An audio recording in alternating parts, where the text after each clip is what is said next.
Olá, estamos de volta com o ExpertCast em mais uma conversa essencial sobre inovações na saúde.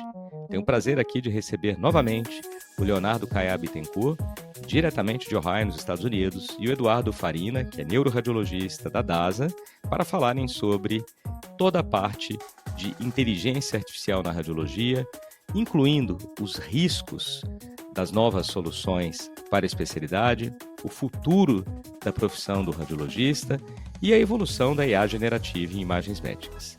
Eduardo e Léo, grande prazer receber vocês aqui novamente. Eu vou começar este nosso segundo episódio pelo Eduardo, já destacando os riscos da inteligência artificial na radiologia. Em primeiro lugar, para o radiologista, então, será que o radiologista vai ficar desempregado assim que os algoritmos estiverem ali beirando 100% de acurácia? Em segundo lugar, os riscos para os radiologistas, não para os radiologistas, para os pacientes com algoritmos que podem ser enviesados ou os falsos negativos e positivos. Então, Eduardo, eu queria te ouvir aqui a respeito desse tema. Bom, obrigado pelo convite para estar aqui novamente, Gustavo. Eu acho que, respondendo a primeira pergunta, né, voltando no que eu falei no último episódio, eu acho que os radiologistas não vão ficar desempregados, pelo menos, como eu disse, não no curto ou médio prazo, né, assim. O futuro, acho que só Deus sabe, né, o longo prazo, né, não sabemos, a tecnologia avança cada vez mais, mas hoje eu não vejo o radiologista ficando desempregado porque a maioria dos algoritmos que são bons clinicamente, né, não são os algoritmos generativos capazes de gerar laudo, né. São os algoritmos, como o Léo falou, que a gente chama de Narrow AI, né, que é o muito bom em VTEP, muito bom em VAVC. Só que assim, quando um radiologista vai laudar um exame, ele não vê um tórax, mesmo que seja um protocolo TEP, uma dor torácica pode ser uma dissecção aórtica num protocolo TEP, e pedir um protocolo TEP é uma dissecção aórtica. E aí vamos deixar lá o algoritmo falando se é TEP ou não é TEP, e o paciente, uma dissecção aórtica é potencialmente muito mais grave do que um TEP, assim. Então acho que o radiologista está tranquilo por enquanto. Talvez num cenário que a IA comece a...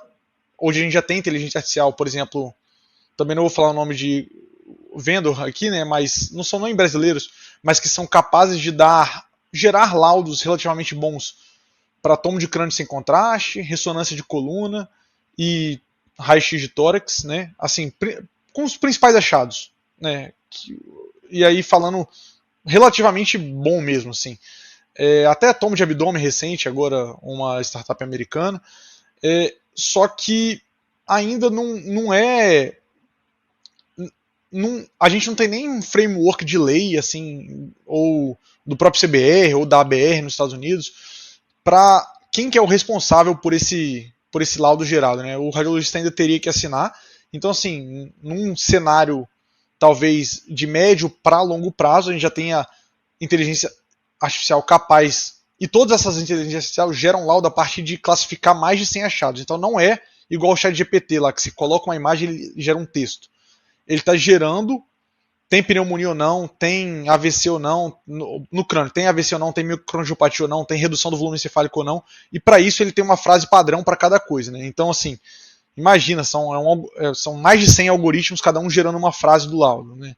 Isso não é muito viável, mas já existem empresas que apostam nesse modelo, só que se isso der certo, a longo prazo, a médio prazo, talvez o valor do laudo caia um pouco, a radiologista tenha que assinar mais laudos, ver mais laudos por período, né? Isso é, assim, é um cenário que eu não acredito que está perto. Mas só sendo transparente aqui com nossos ouvintes.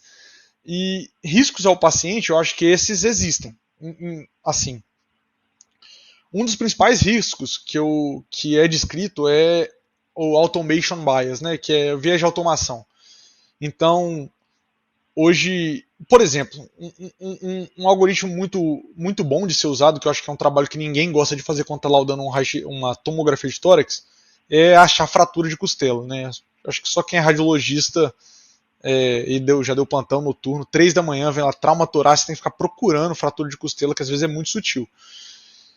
Eu imagino, eu nunca lidei com um algoritmo desse na minha prática clínica, né? Mas eu imagino que se tivesse um algoritmo que ele está acertando bastante, a partir de um momento você, como radiologista, pode começar lá a só falar, não, tá, deve estar certo, tá bom, vamos colocar aqui a fratura de costela, porque é mais fácil, né? Só que esse é um automation bias que não, o risco do paciente não é muito alto, né? Assim, o paciente está com fratura de costela, repouso, gelo, né? Se não for com pneumotórax associado. Só que o problema é quando a gente cai nisso, talvez para, às vezes, lesões mamárias, como eu falei recentemente, um algoritmo, e muitas vezes esses algoritmos de lesão mamária têm falso positivo, né, na média. Porque, faz uma biópsia, veio negativo, tudo bem, vida que segue. Só que a biópsia já é um procedimento que tem risco. Diferente de uma fratura de costela que talvez não fosse fazer um gelo, um repouso, fazer uma biópsia, você pode fazer um pneumotórax uma biópsia. E aí, eu acho que esse é o principal risco para os pacientes. Os falsos positivos no com o viés de automação. Porque quando a gente pensa em falso negativo, né, eu acredito, né, que também tem o risco do viés de automação. Eu acredito piamente que o algoritmo sempre acerta as fraturas de costela ou as lesões da mama e eu começo a laudar de uma forma, ler o exame de uma forma mais desleixada, né? Mas pensando agora que o radiologista ainda é uma pessoa que está se dedicando ali, quer dar o melhor para o paciente, né? E muitas vezes a gente confunde, inclusive nós médicos, que dar o melhor é fazer mais diagnóstico. Às vezes não é. Mas aí o falso negativo seria um achado que provavelmente o radiologista ia conseguir ver, porque o algoritmo não falou, mas ele está laudando ali, concentrado, ele vai encontrar o achado. Então eu não acho que falsos negativos impactam tanto, sabe? Mas eu acho que os falsos positivos podem, com esse viés de automação e com a medicina hoje ser muito em dar mais diagnóstico, hoje em dia a gente pensa muito nisso, né? Inclusive paciente, a gente vê a mídia falando muito sobre diagnosticar muito precoce, mas nem sempre isso é bom. Então esse é um risco grande. E o outro é o que a gente vem falando dos vieses, né? Como o Léo falou, muitos algoritmos não são produzidos por empresas brasileiras. Então foram treinados com...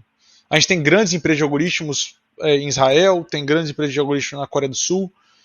Quem disse que o algoritmo funciona bem na população brasileira, né? Agora falando do Brasil. Se não tiver um estudo de validação importante de quem está contratando, comprando esse algoritmo, pode ser que ele não funcione bem. E até isso tem que ser de uma forma constante, né? Existem várias formas de fazer isso. Você sabe que o algoritmo na média fala que 2% da população tem lesão de mama. Se você está monitorando, você nem sabe quem que ele está falando. Mas se o algoritmo começa a dar 10%, provavelmente ele está errando. Assim. Então você tem que estar sempre monitorando isso. Isso é um trabalho que a gente faz na DASA também, de monitorar os algoritmos em produção, porque às vezes é uma máquina nova que você compra, aumentando, você está crescendo, aumentando seu parque, que o algoritmo não vai funcionar bem naquela máquina. Não é nenhuma mudança da população, é uma mudança da máquina. Ou você contrata uma equipe de técnicos nova e muda os parâmetros da ressonância. Isso pode impactar também a performance do algoritmo. Eu acho que esses são potenciais riscos, né? E eu acho que eu respondi bem. Bom, não sei se bem. Respondeu muito bem e adicionou vários pontos ao que o Léo tinha trazido na primeira metade, porque a gente tinha falado da qualidade dos dados e você trouxe aqui, Eduardo, diversos outros pontos muito relevantes, né? Fechando por esse, poxa, se o exame é mal feito, não adianta, o algoritmo não vai fazer milagre, pelo contrário, até ele pode trazer alguns vieses. Então, acho que é muito importante a gente lembrar desses riscos. A gente fala muito, os riscos para o radiologista, pode lembrar dos riscos da inteligência artificial para o maior interessado em tudo isso, que é o paciente. Eu vou voltar agora para o Léo e vou fazer a pergunta difícil que me fizeram há algum tempo, né? Que era, olha, tá bom, então vamos imaginar que a inteligência artificial supere o radiologista para dar os laudos. E aí, o que o radiologista vai fazer de fato? Né? Qual que é o futuro? Ele vai ser mais clínico, mais integrador, mais tecnológico? Como é que você enxerga o papel de um radiologista em um mundo em que a inteligência artificial dê um laudo sozinha, como se fosse um exame de sangue aqui? Então eu fiz um hemograma, vou lá, coloquei na máquina, ele conta o número de hemácias, leucócitos, etc., dá a morfologia. Vamos supor que a mesma coisa aconteça com a tomografia de tórax, uma ressonância de joelho. Como é que fica o radiologista, Léo? Primeiro eu vou dar uma resposta filosófica e que muita gente fora da radiologia não gosta de ouvir, mas eu acho que é uma reflexão importante. Quando você imagina a radiologia dentre as especialidades médicas, principalmente para quem mexe com informática médica, a radiologia representa talvez o ápice da complexidade de dados em saúde, porque você vai ter que integrar os dados clínicos, operacionais e os dados de pixel, de imagem, e vai ter que extrair uma ontologia e um significado dali que vai ter que ser traduzido em uma classificação ou mais classificações e condutas.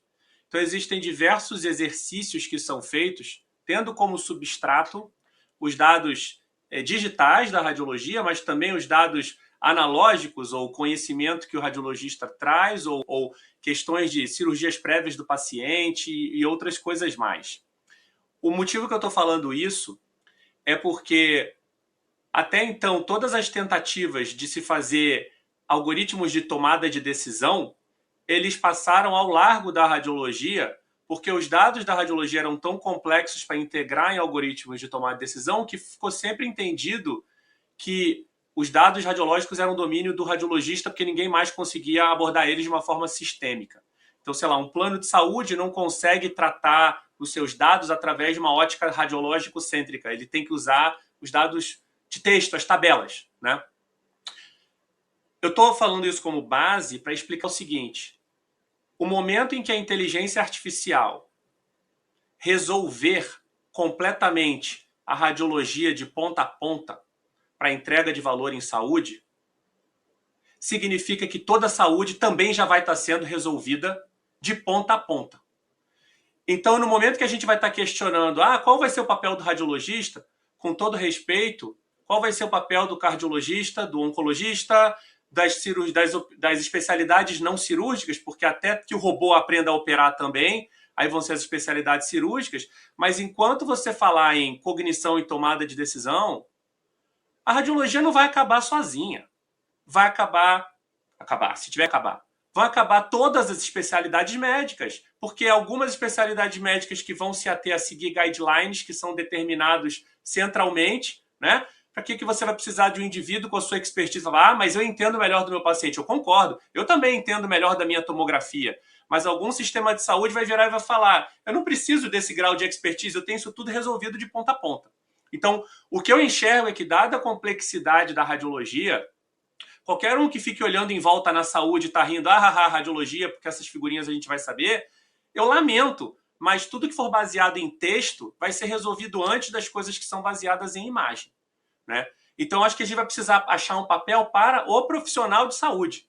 E aí eu lamento ainda mais se o executivo que está assistindo isso está rindo, porque se você automatizar um médico, com todo respeito, você já vai ter automatizado um CFO, você já vai ter automatizado um CEO, e para que uma empresa vai precisar gastar dinheiro em algo que vai ser automatizado?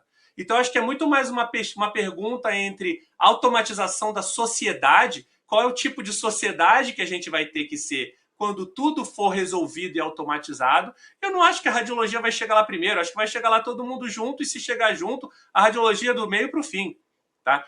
Então, essa é parte da minha resposta. Agora, a parte mais pragmática do pé no chão.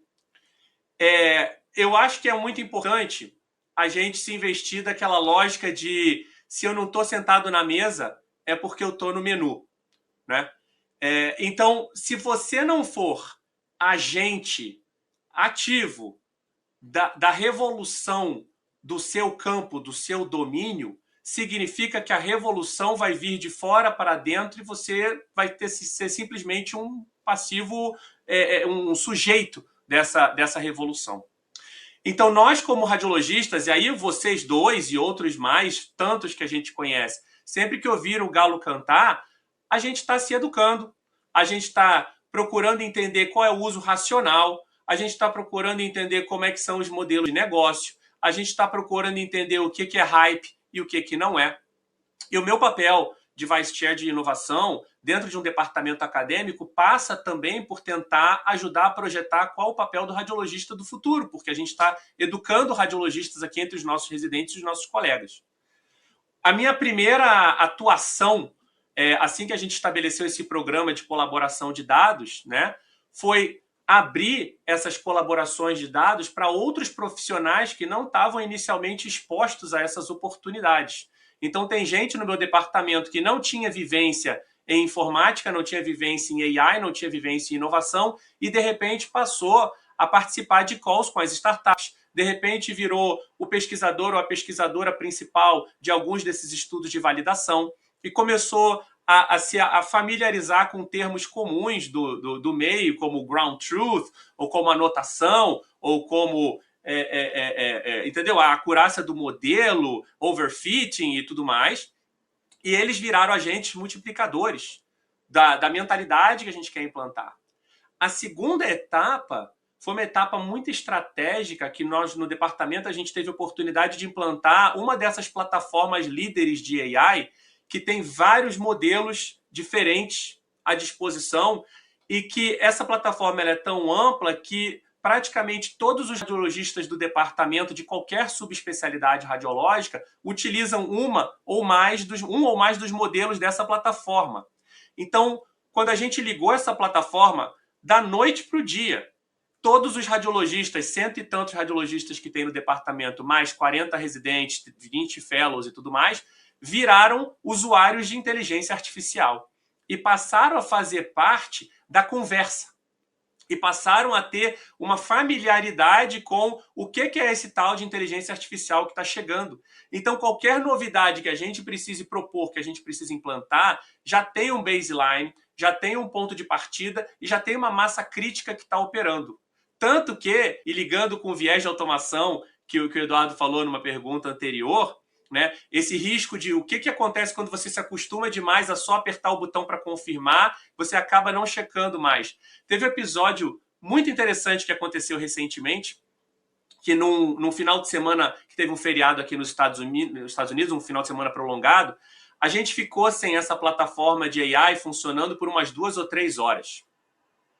E eu notei, porque eu estava de plantão, eu notei, porque eu fico em cima disso, né? Aí eu comuniquei com o time de informática de TI daqui e falei com eles, não, vamos verificar o que está acontecendo. Em 2, 3 horas voltou. E aí eu comuniquei com os residentes que estavam de plantão falaram, não, realmente estava sem funcionar, por esse período a gente percebeu que estava estranho, ou seja, os residentes perceberam que a AI não estava funcionando em 2 horas. E mais interessante ainda, no dia seguinte, a gente recebe, quando alguém não comenta um resultado que a AI chamou a atenção no laudo, eles fazem um trabalho de recaptura desse laudo e eles analisam o laudo e falam, olha, você não quer tentar dar uma olhada de novo no seu exame só para avaliar se você concorda ou não com a AI, porque não está registrado aqui que você checou a AI. E teve um spike no número de informes que a gente obteve de resultados perdidos por falha de olhar AI. E aí os médicos que receberam esse comunicado, eles falaram, não, eram médicos assim, da comunidade, não eram médicos ligados ao mundo acadêmico, eram médicos que baixam pilha, sabe? Que nunca teriam o menor acesso a AI se não fosse dentro desse departamento. E eles falaram assim, não, a gente estava discutindo no nosso grupo interno que não estava funcionando a AI naquele período. Então, para mim, isso foi a maior prova do quão transformador que é quando você consegue implementar AI de forma efetiva na prática clínica, que a ausência passa a ser sentida da mesma forma que quando cai um sistema. Léo, vários pontos que você trouxe aqui, eu fiquei pensando enquanto você falava, com aquela ótica lá de trás, né, do radiologista, o medo de ser substituído. E aí você falando aqui que, puxa, talvez, e aí a gente temos, até hoje mesmo eu estava lendo no jornal sobre o Cloud Note, que foi inclusive citado aqui num dos nossos últimos episódios como a principal, a inovação preferida, né? Se não me engano foi citado no episódio em que falamos sobre tecnologia e tendências globais a partir dos últimos congressos ali do RIMS, do congresso também coreano de tecnologia. Então, eu fico imaginando a transformação para a medicina como um todo, e talvez isso que você está dizendo agora, né? Há alguns anos, na época lá do Geoffrey Hinton, o radiologista estava ali, ele era o coiote. Será que ele é o coiote agora ou, por exemplo, uma especialidade clínica com algoritmos já muito bem treinados e repetidos e que precisam seguir um sistema de saúde verticalizado e que tem aquele algoritmo muito bem definido? Será que esse especialista aí seria o coiote de hoje? Difícil prever, né? Estava pensando enquanto você falava, uma comparação aviões, taxistas, caminhoneiros aqui. Se a gente fosse pegar, sei lá, há 15 anos e falasse, olha, a inteligência artificial vai substituir um dos três, taxista, caminhoneiro, piloto do avião. Não sei vocês dois, até depois queria ouvir, mas eu diria, talvez, olha, piloto de avião que vai primeiro. A gente já tem um monte de tecnologia, fly-by-wire, tem o piloto automático, o avião já decola sozinho, pousa sozinho e tal.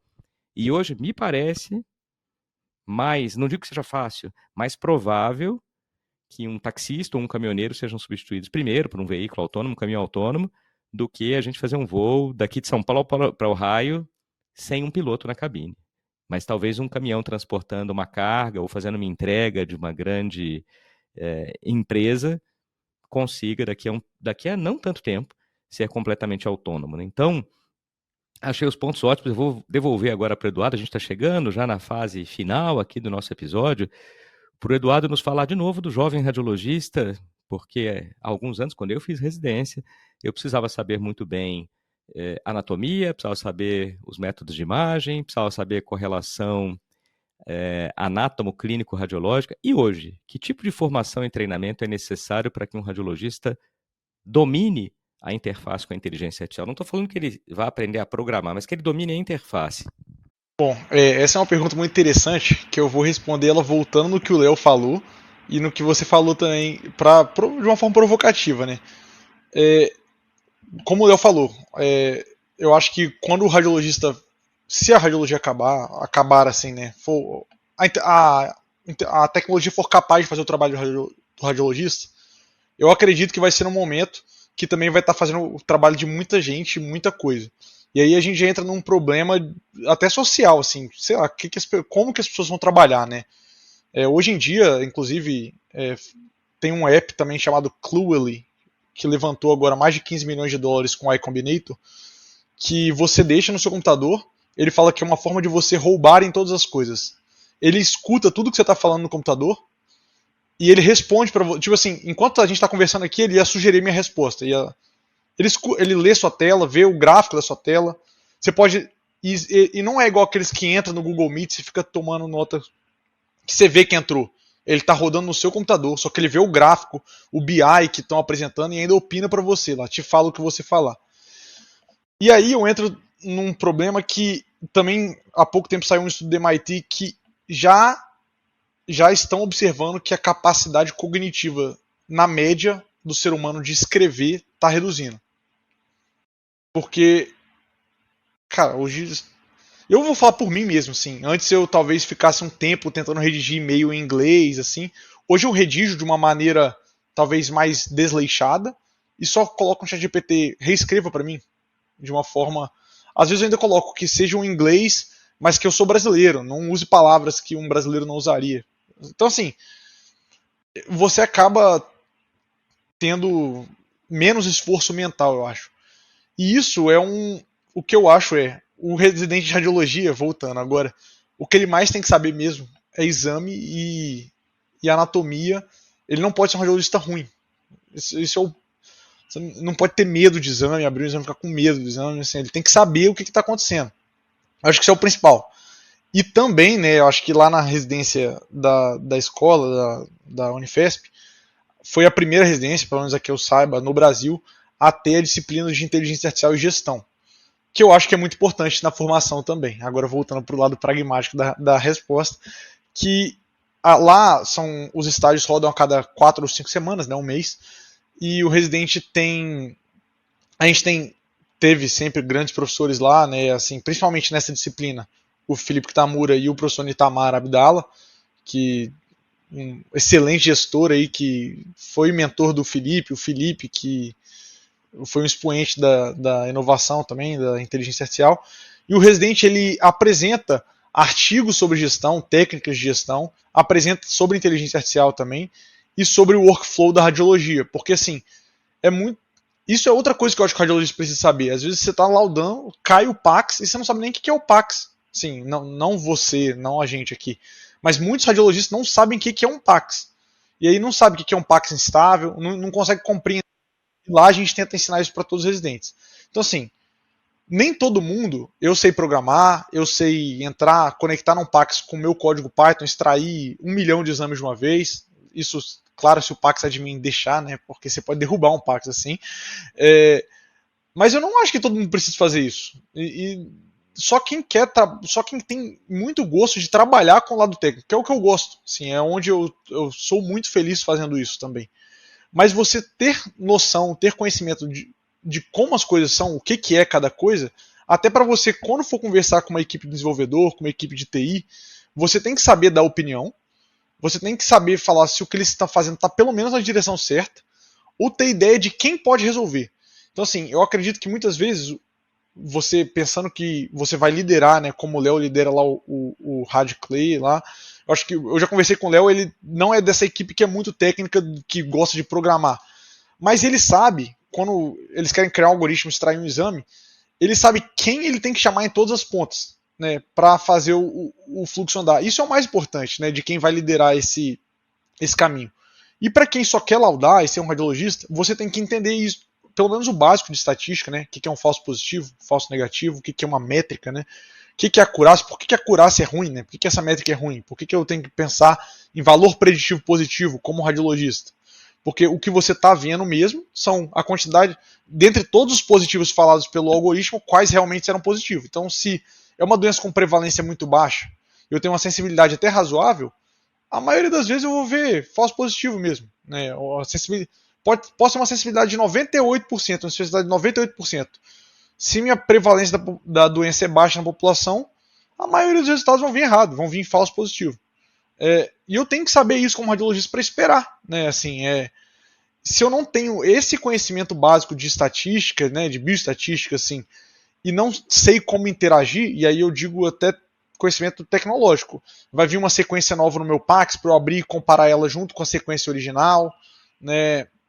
Ou será que vai vir só um resultadozinho?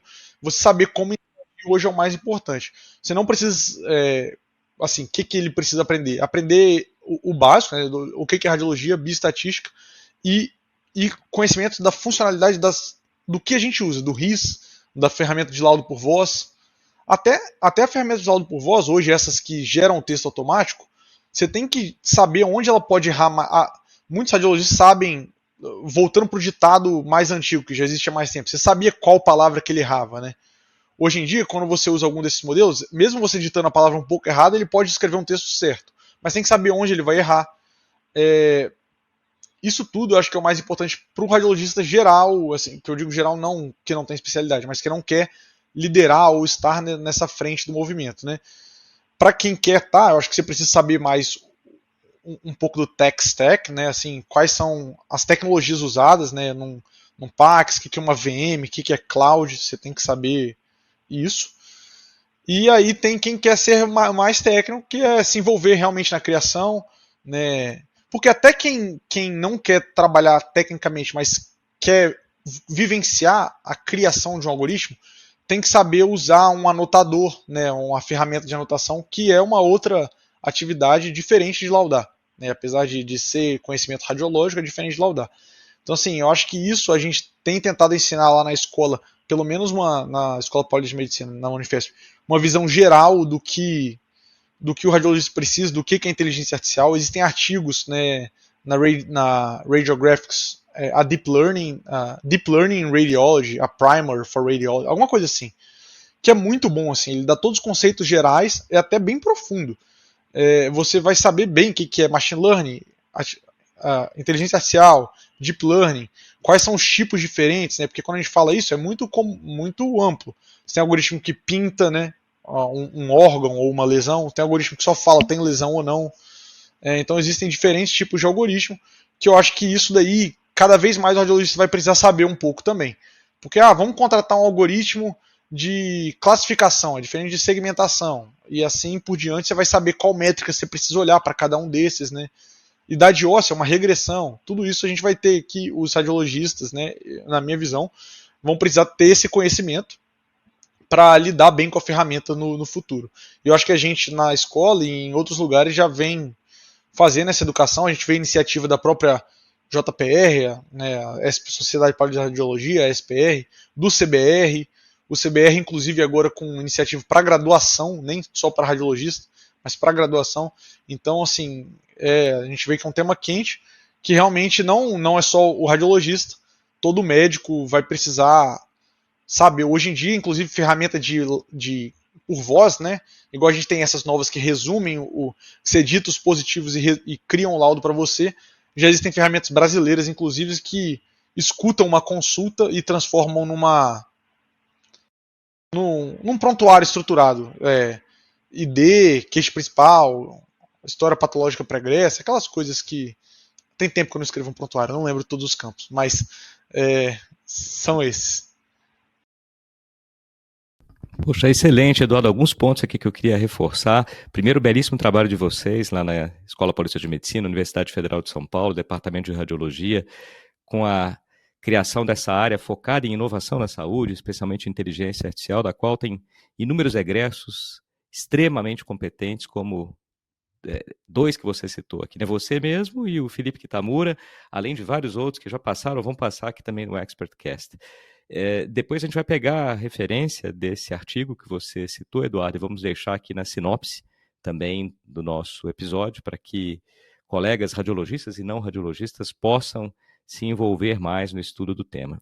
E aí, para a gente fechar, eu vou devolver aqui a palavra para o Léo, para ele nos falar sobre IA generativa na radiologia. Eduardo citou o ChatGPT aqui na primeira metade do episódio. Eu queria saber sobre ChatGPT e além. O que já existe e o que vem de IA generativa na radiologia? Bom, talvez o Eduardo tenha dado aula sobre isso. Eu acho que vale a pena ouvir dele também. Eu posso te passar da minha visão estratégica de como que a gente está enxergando a chegada disso, dos grandes modelos, né, dos foundation models em radiologia. A premissa é que, da mesma forma que os Large Language Models foram uma revolução para informação baseada em texto, porque você criou basicamente um dicionário de tudo, né? Um aluno aplicado que sabe um pouco de tudo, mas não necessariamente muito sobre nada, né? As empresas estão tentando reproduzir o mesmo exercício com informação baseada em imagem radiológica. Tem pelo menos 2 ou 3 que já são comerciais, que já têm modelos de diversos tamanhos. Eu não tenho exatos números dos tamanhos dos modelos deles, se o Eduardo quiser contribuir. Tem outras 2 que estão bem avançadas em buscar dados para criar os seus modelos.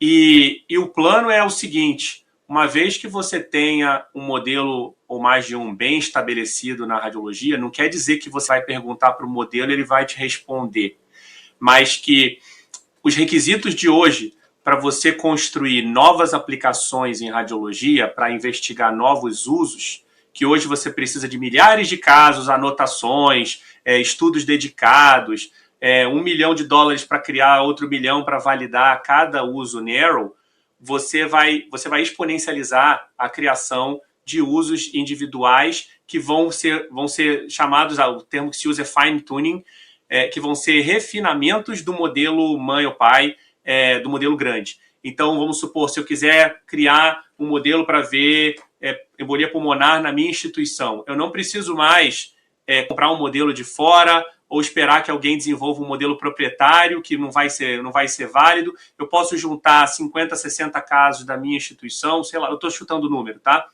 Mas uma ordem de magnitude muito menor, que é da minha própria população, e treinar, fazer o fine tuning em cima desse modelo e explicar, olha esses casos aqui, eu quero trabalhar esse modelo. E você gera modelos downstream com uma velocidade, uma exponencialidade muito maior. E aí ainda, na questão da formação do radiologista que o Eduardo está falando, isso a gente está vendo também no mercado de computer science. Você está aparecendo cada vez mais ferramentas que não exigem mais habilidade de coding, o tal do vibe coding, que a pessoa diz mais ou menos o que quer e vai corrigindo, vai debugando, né? Então, muitas dessas novas aplicações para a radiologia, a gente espera, e a gente, quando fala com os vendors e com as empresas, a gente pede que venha com isso, elas não vão ficar mais presas num Olimpo que só cientistas de dados vão saber usar, elas vão vir provavelmente com um front-end, com uma plataforma gráfica ou não gráfica, que o usuário comum, como nós, possa interagir com ela e alimentar com seus dados e poder medir as suas respostas. Né? Então, não só vai facilitar e vai exponencializar a geração de novos modelos, mas também vai democratizar o acesso de quem pode criar modelos. Um outro ponto, que também não é tão técnico, mas que é muito interessante, é qual o modelo de negócios e como que fica o mercado de posse de uma ferramenta como essa. Será que eu, como um sistema hospitalar em Ohio, eu vou querer agora ficar pagando $1 por inferência de um modelo de fora? Eu, às vezes, vou preferir, eu não sei se isso vai existir, mas do mesmo jeito que você pode pagar uma licença Enterprise para um ChatGPT, eu acho que eu vou preferir pagar uma licença Enterprise para um modelo desse. Eu contrato algumas pessoas que vão ser mais barato do que eu ficar comprando modelos individuais. Eu vou fazer uma usina de geração interna de modelo que funciona para a minha população, no meu hospital, com a minha prática, com a minha preferência de workflow. Então, o que eu acho que esses modelos generativos dando certo na radiologia, a gente tem bastante fé que vão dar, eles vão criar uma segunda revolução que a gente ainda nem está pronto, recuperado da primeira, né? Mas que, no final das contas, vai democratizar absurdamente o uso e a aplicação de AI entre as instituições. E um último ponto, algumas dessas empresas estão captando dados e estão oferecendo royalties no futuro do uso desses modelos. Eu enxergo isso e eu apoio totalmente essa ideia, porque é como se você é uma locadora de vídeo que está sendo oferecido ações da Netflix, entendeu? Cara, eu vou comprar, isso é seguro para o futuro, né? Isso é você fazer parte novamente do que vai ser a radiologia de amanhã. Então, as instituições de saúde hoje que são defrontadas com essa possibilidade de participar do desenvolvimento de novos algoritmos, eu vou treinar quem vai me aposentar, ou você ou outro vai treinar quem vai te aposentar. A sua pergunta é se você quer ter uma parcela nisso ou não, né? Então, eu acho que tem diversas questões para empacotar, mas eu sou muito otimista com relação ao futuro de Large Language Models em radiologia. Excelente, Léo. Acho que os três aqui são e vocês dois aí trabalhando ativamente, arduamente com inteligência artificial na radiologia e trazendo sempre novidades muito boas em relação ao tema. E uma visão muito positiva aqui, não só para o radiologista, como para a saúde como um todo e para o paciente, do emprego dessas soluções e das inovações que já estão mudando completamente o setor e a assistência ao paciente. Então, queria agradecer muito aos dois, mas antes da gente acabar, nós temos aqui o tradicional papo rápido, que são perguntas diretas, com respostas rápidas sobre 4 temas que não têm ligação direta com a inovação na saúde. Então, vou começar por você, Léo, com uma dica cultural. Vale uma viagem, um livro, uma série, um filme, documentário, o que você quiser. Uma série que eu assisti recentemente, está nessas plataformas de streaming, muito interessante, em inglês é The Rehearsal, eu não sei como é o nome que saiu no Brasil, imagino que deve ser alguma coisa parecida com um ensaio. Eu não quero dar muito spoiler, mas a ideia é o que você faria se você pudesse ensaiar ostensivamente e excessivamente todos os detalhes para coisas importantes da sua vida. E a série ela vai entrando num parafuso, num rabbit hole assim, incrível, que fala de questões existenciais. Ela é muito bem conduzida pelo autor. Eu falei para o meu filho de 15 anos assistir uma tarde, eu cheguei em casa de noite, ele já tinha terminado de assistir, que ele não conseguiu parar. Foi uma série que eu achei muito legal para refletir. Muito legal. Sabe onde está passando? Até para a gente deixar aqui, não sei se a plataforma é a mesma nos Estados Unidos e aqui no Brasil. Aqui é na HBO, no HBO Max, né? No Max. Beleza. Então, fica a dica aqui e eu deixo agora a pergunta para o Eduardo. Bom, eu acho que eu não sou um leitor assíduo, mas recentemente eu tive uma indicação de um livro por uma inspiração para mim agora na neuroradiologia, que é e na gestão, o Tibana, né? Que chama um livro chamado O Essencialismo, ou Essencialismo, algo assim. E é um livro que não é tão cultural, mas eu acho que todo mundo merece ler esse livro, porque... Era meu segundo item na linha, era meu segundo item para falar de tão influente que é esse livro. Fica a recomendação. É um livro que... E uma vez, inclusive, conversando com o Vedolin na DAS, ele fez um diagrama para mim, eu não sabia que ele tirou desse livro, que era um círculo, que era o círculo, e vários vetores em várias direções. E são várias coisas. Eu faço muitas coisas na minha vida, acho que todos nós nos acumulamos por várias funções. E um outro círculo com um vetor numa única direção. E o livro fala um pouco sobre isso, você só consegue ser bom o suficiente, né, ou ter sucesso em alguma coisa quando você tem direcionamento, quando você faz o que é essencial. E ele fala uma coisa muito interessante. Você nunca deve falar, eu tenho que fazer isso. Você tem que falar, eu quero que fazer isso. Porque você não tem que fazer nada, na verdade. Você tem que fazer o que você quer. E isso foi uma coisa que eu li, eu comecei tem 2 semanas o livro. E sei lá, acho que mudou minha visão sobre muitas coisas. Eu também já li o livro, eu acho ótimo, né? Essa aí.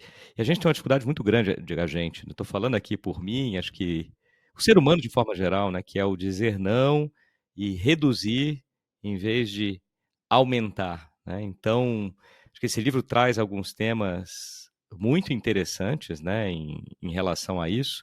E foi até interessante você ter falado, Eduardo, que eu li uma frase hoje sobre uma frase japonesa sobre a arte da eliminação, mas a eliminação bem pensada, né? Então aí tem um provérbio japonês dizendo que um ditado japonês dizendo que o seu jardim não está completo até que não tiver nada ali que você possa eliminar.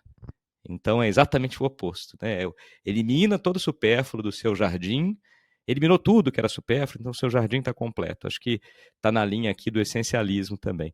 Eu vou voltar agora para o Léo e vou fazer uma pergunta sobre o que você faz para cuidar da própria saúde. Esse é um assunto que eu fico devendo muito, sabe, Gustavo? Eu tenho equipamento de ginástica em casa, esteira, peso, essas coisas. Eu tento fazer 1, 2 vezes por semana, mas não de uma forma muito regrada. E eu não tenho muito essa questão do fitness comigo. Isso é uma coisa que eu ainda devo, viu? Mas a saúde mental, eu gosto muito de jogar videogame, tocar instrumento, eu toco bateria e leitura, né? Ótimo, acho que lembrar sempre, né, da saúde física e da saúde mental. Então aqui algumas dicas boas e vou passar para o Eduardo para saber dele o que ele faz para cuidar da saúde, seja ela física ou mental.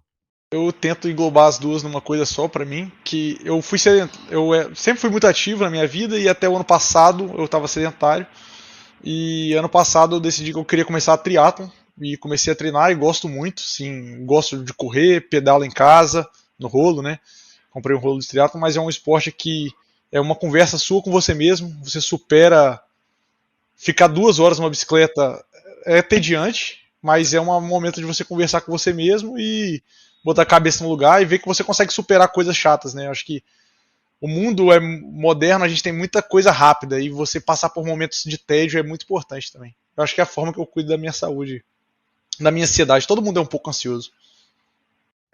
Muito bom, eu também concordo com você aqui plenamente, né? Infelizmente a ansiedade virou um grande mal do mundo moderno, difícil achar alguém que não seja ansioso.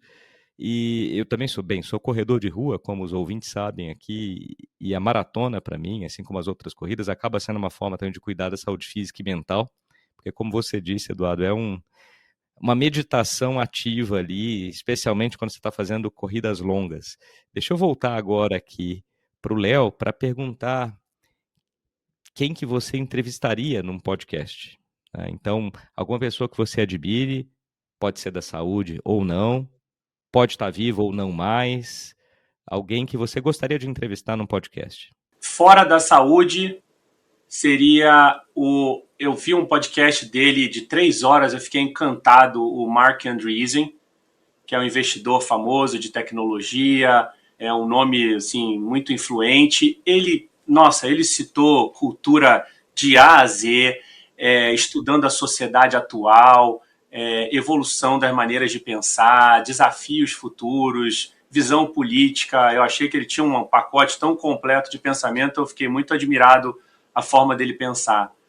No mundo da saúde, eu acho que eu prefiro botar para o lado assim, a pessoa que eu admiro e que eu gostaria de documentar uma conversa de tão importante que foram as conversas para mim, é o Dr. Romeu Domingues, que talvez a pessoa mais influente de toda a minha carreira, um mentor presente do primeiro segundo ao final, é um amigo querido, uma pessoa que tem uma gratidão assim, infinita e com quem eu tento sempre estar em contato, né? Então acho que eu sempre teria o maior prazer de entrevistar e de conversar com ele, porque é uma pessoa com quem eu sempre aprendo. Muito bom, Léo. Pode aguardar que o Romeu em breve estará aqui no ExpertCast. Também nutro a mesma admiração por ele, estará aqui com a gente. Aí vou passar para o Eduardo agora a mesma pergunta. Quem que você entrevistaria? Se fosse uma entrevista 100% honesta, que está me garantindo 100% de honestidade, uma pessoa que eu gostaria muito de entrevistar é o Elon Musk, é um cara que eu admiro, assim. Apesar das polêmicas, né? Eu admiro como alguém conseguiu chegar a ter tanto, né? Assim, E até decisões estratégicas do Twitter, que assim, talvez não tenha sido só uma decisão monetária para ele. Eu queria perguntar o que mantém esse desejo dele de continuar. Ele vendeu o PayPal, podia ter colocado o burro na sombra, e foi aí investir em foguete que dá ré, carro elétrico, né? Então, assim, isso. E o que eu queria perguntar para ele também é se boa parte do que ele é um personagem, ou se ele é realmente muito doido, assim, né? O polêmico. Eu queria saber de verdade, porque eu acho que tem um personagem ali, né? Ou se ele, não sei se ele. E no mundo da saúde, assim, eu acho que eu tenho talvez a minha maior inspiração é o Felipe Kitamura. Eu tenho o privilégio de conviver com ele diariamente, mas já entrevistei, eu tive um podcast no passado e eu já entrevistei ele 2 ou 3 vezes no podcast, mas ele seria uma pessoa que eu gostaria muito de entrevistar, né, novamente.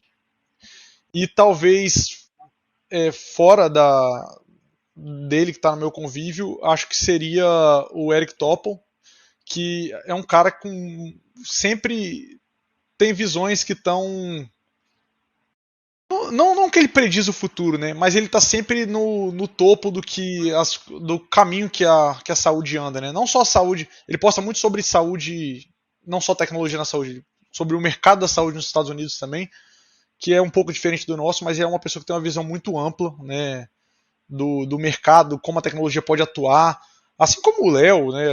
Eu tenho o privilégio de ter conversas sempre com pessoas que eu admiro demais. Eu acho que você, o próprio Romeu, poucas conversas com ele, mas é privilégio de estar cercado por pessoas muito inteligentes que me inspiram. Muito bom, digo mesmo, e várias dessas pessoas já estiveram ou estarão aqui no ExpertCast. Depois manda o link para a gente, passa que a gente vai deixar na sinopse aqui dessas suas 2 conversas com o Felipe Kitamura. Tá? A gente vai deixar também um link para o episódio 4 aqui do ExpertCast. Agora, para a gente fechar para os 2 a mesma pergunta, pode ser a sua inovação preferida ou uma tecnologia que você acredita que vai transformar a saúde nos próximos anos. Primeiro Léo, depois Eduardo. Eu acho que eu vou um pouco pelo óbvio. O ambient listening está tomando uma força muito grande e ele afeta praticamente todas as especialidades médicas. E ambient listening, para explicar, é esse conceito que o Eduardo estava falando, de uma AI que deixa um gravador ligado e tudo que está sendo conversado está sendo captado, está sendo extraído um significado, está sendo formatado de alguma forma. No final das contas, não é uma tecnologia só, são tecnologias conectadas, né? É a captação de voz que está gerando resultado bruto, que está sendo entendido e caracterizado por um LLM. Mas, no final das contas, você poder conversar com o seu paciente livremente e ter a sua consulta toda transcrita, não esquecer nenhum ponto importante, você ter esse mesmo agente olhando no prontuário do paciente e falar, olha, mas o paciente teve essa história disso, daquilo que você talvez não tenha perguntado, pergunta de novo.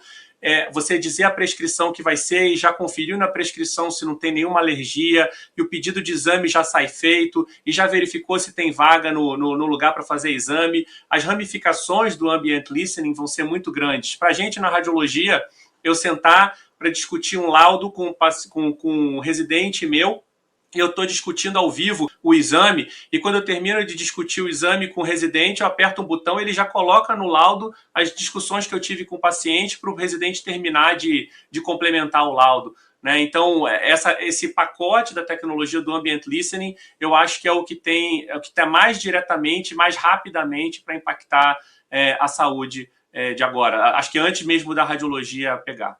Eu vou tentar fugir um pouco da IA para não que eu não concorde com o Leo, eu acho que é a IA, mas se eu fosse falar outra coisa, IA que eu digo LLMs, que é Ambient Listening, vai ser uma LLM por trás, né, fazendo lá. Mas se eu fosse falar outra coisa, conversando com um professor da UCSF chamado John Monga, que também é uma pessoa que é bem envolvida nesse mundo da tecnologia, ele falou sobre, eu não sou profundo conhecedor do assunto, mas sobre biópsia líquida, né, ele falou liquid biopsy lá. E ele falou, cara, hoje nos Estados Unidos, ele é radiologista abdominal, eu vou falar que eu acho que 80% dos exames que eu laudo é follow-up de câncer, né? E parece, né, pelo que ele estava me falando, que já existem biomarcadores, não necessariamente biópsia líquida pensando em diagnóstico, mas biomarcadores que conseguem monitorar a atividade tumoral também. E não é só CA199, esse que a gente mais conhece, são coisas mais novas, né, pelo que ele estava me falando.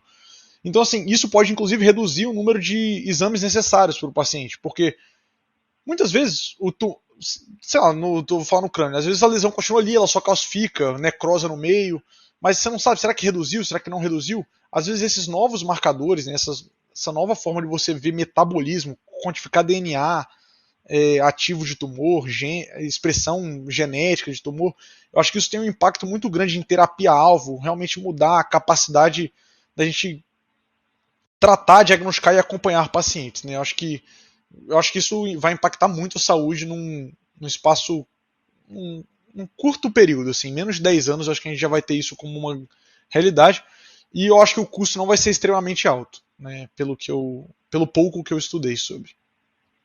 Excelente. Inúmeras transformações. Esperamos nós aqui, os 3 otimistas com o futuro da saúde, uma saúde muito melhor e mais acessível para todos. Então, que as inovações tragam mais acesso, não só para os brasileiros, mas todos aí, mundo afora. Eduardo, Léo, muito obrigado mais uma vez pela participação aqui no ExpertCast. Foi um grande prazer ter vocês aqui, conversar sobre o emprego clínico da inteligência artificial na radiologia, saber também um pouco mais sobre os seus interesses em inovação na saúde, o que fazem para cuidar da própria saúde, dicas culturais. Então, agradeço muito. E para quem está nos ouvindo, eu gostaria de solicitar que curtissem o ExpertCast na sua plataforma preferida, compartilhassem com seus contatos e amigos, nos dessem 5 estrelas para que a gente possa compartilhar inovação em saúde para o maior número de pessoas. E esse tipo de conversa é exatamente o que você também vai encontrar na comunidade de inovação em saúde, da qual fazem parte eu, o Léo, o Eduardo. Ali nós temos trocas de experiência, conversas sobre inovação no setor. Os grupos são abertos e gratuitos e você pode encontrar os links em www.inovaçãosaude.com. Muito obrigado pela companhia e até o próximo episódio.